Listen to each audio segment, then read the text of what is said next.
मैंने पापा को सारी बात बता दी और कहा कि वे किसी से कुछ न कहें। पापा कुछ देर सोचते रहे, फिर बोले, मुझे वो किताब दिखा। मैं जल्दी से किताब ले आया। पापा ने किताब को खोला, लेकिन ये क्या, उस पेज पर तो अब कुछ भी नहीं लिखा था। यह देखकर पापा बोले, मुझे लगता है ये तेरा वहम है। मैं कुछ समझ नहीं पा रहा था। कुछ देर चुप बैठकर मैंने कहा, नहीं पापा, ये मेरा वहम नहीं है। ये देखा, वो खून के दाग अब भी मेरी उंगलियों पर लगे हैं। मेरे पापा ने मेरे हाथ को गौर से देखा। अब उन्हें यकीन था कि मैं सच बोल रहा हूँ। उन्होंने कहा, तू चिंता मत कर, तैयार हो और मेरे साथ चल। इसी बीच आशा चाय लेकर आ गई। हम तीनों ने चाय पी। इसके बाद मैं तैयार होकर पापा के साथ बाहर निकला। हम गाड़ी में बैठकर पापा के बताए पते पर चल दिए। वहां पहुंचकर मैंने देखा, यह एक पुरानी सी हवेली थी, लेकिन अच्छी तरह से सजी हुई थी। पापा जैसे ही अंदर पहुंचे, एक बुजुर्ग से व्यक्ति ने आकर कहा, अरे भाई ज्ञानचंद, आज अचानक बहुत दिनों बाद आए। पापा उनके गले लग गए। मैं कुछ समझ नहीं पा रहा था। फिर पापा ने कहा, वो अब फिर से मुझे धमकी दे रही है, मेरे बेटे को धमका रही है। उसे रोकना होगा। कल ये मेरा बेटा अमित घर में अकेला था। वह इसकी किताब पर लिख गई कि वह हम सबको मार देगी। देख भाई कमल, इसका कुछ बंदोबस्त कर, मेरे परिवार पर आंच नहीं आनी चाहिए। कमल जी कुछ देर सोच में पड़ गए, फिर उन्होंने कहा, भाई साहब, यही सब कुछ दिन से मेरे साथ भी हो रहा है। तरह तरह से मुझे धमकी मिल रही हैं। मुझे लगा कहीं तेरे साथ भी यही सब न हो रहा हो, इसीलिए मैंने कल एक आदमी को तेरे घर भेजा था। वह खिड़की से झांक कर अंदर देखने की कोशिश कर रहा था। तभी कोई उस पर चिल्लाया और वह भाग लिया। मैंने कहा, हाँ अंकल, वो मैं ही था। मुझे लगा कोई चोर है। लेकिन यह सब क्या है, मुझे भी बताओ। मेरे पिता मुझे कुछ बताना नहीं चाहते थे। लेकिन कमल जी ने कहा, बेटा, आज से करीब 30 साल पहले हम दोनों एक गांव में रहते थे। वहां एक औरत थी जो कि तंत्र मंत्र करके सीधे सादे गांव वालों को ठगती रहती थी। उन्हें डराकर पैसे ऐंठती थी। हम दोनों शहर से पढ़ कर गए थे, इसलिए हम उससे नहीं डरते थे। हमने गांव वालों को इकट्ठा किया और उसके घर पहुंच गए। उस समय वह एक बच्चे की बलि देने की तैयारी कर रही थी। हमने पुलिस को फोन कर दिया था, लेकिन पुलिस समय पर नहीं पहुंच पाई।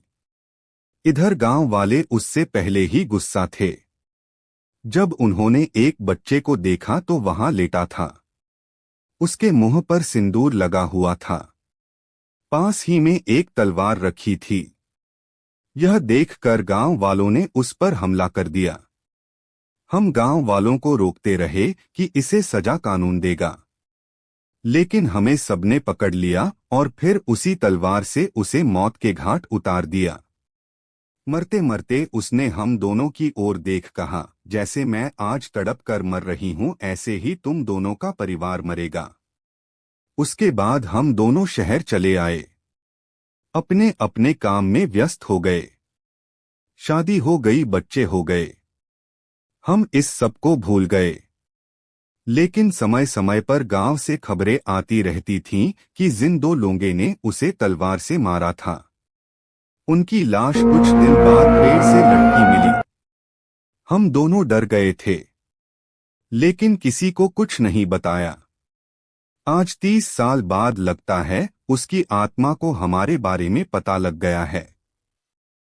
बेटा तू चिंता मत कर, हम इसका कुछ न कुछ इंतजाम कर लेंगे। यह सुनकर मेरे होश उड़ गए। इतना सब कुछ छुपा था इस सब के पीछे। मैं सोच में पड़ गया। वहां कुछ देर बातें करके मैं पापा के साथ घर आ गया। रास्ते में पापा ने किसी को कुछ न बताने की कसम मुझे दे दी थी। अचानक मेरा परिवार इतने बड़े संकट में पड़ गया, जिसमें हमारा कोई कसूर नहीं था। यह सोच सोच कर मेरा हाल बेहाल होता जा रहा था। घर आकर मैं सोने चला गया। अगले दिन मैं ऑफिस गया और जाते समय पापा को हिदायत दी कि वे घर पर ही रहें। ऑफिस के सारे काम निपटा कर मैं शाम होते ही घर आ जाता था। रात को जगता रहता था। मुझे अब घर के हर कोने से डर लगता था। चिंता अपनी नहीं थी, लेकिन माता पिता और पत्नी को लेकर मैं बहुत डर गया था। 2 दिन बाद पापा ने कहा, बेटा चिंता मत कर, हमें एक तांत्रिक मिल गया है, हम सबको उसके साथ गांव जाना है, वहीं वह पूजा कर उस आत्मा को मुक्ति दिलाएगा। मैंने कहा, पापा कब चलना है? पापा ने कहा, बेटा 2 दिन बाद अमावस्या है, उसी दिन चलेंगे। कमल जी का परिवार भी चलेगा। वह तांत्रिक पूजा करके सबको एक काला धागा देगा, जिसे गले में पहनकर कोई डर नहीं रहेगा। फिर वह आत्मा की मुक्ति के लिए यज्ञ करेगा। तय समय पर हम सब गांव पहुंच गए। वहां हमारे पुराने घर में तांत्रिक ने पूजा शुरू कर दी। पूजा करने के बाद उसने काला धागा सबको दिया। सबने उसे पहन लिया। मेरी मम्मी और आशा कुछ समझ नहीं पा रहे थे। उन्हें बस इतना पता था कि ग्रह शनाती की पूजा है। उसके बाद तांत्रिक ने सभी घर वालों को वहां से जाने के लिए कहा। केवल मैं, मेरे पापा और कमल जी वहां रह गए थे। अब तांत्रिक ने हवन शुरू किया। मंत्रों को उच्चारण कर वह आहुति दे रहा था। तभी कुछ ऐसा हुआ जिसे देखकर मेरे होश उड़ गए। कमल जी के अंदर वह आत्मा आ गई। वे इधर उधर हाथ तांत्रिक ने 1-2 आहुति दी और वे बेहोश होकर एक ओर लुढ़क गए।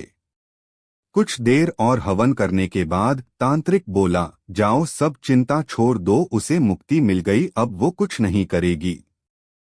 आगे की स्टोरी जानने के लिए हमारे चैनल को सब्सक्राइब करें और बेल आइकन जरूर दबाएं, जिससे इसके पार्ट 3 का नोटिफिकेशन आपको मिल सके।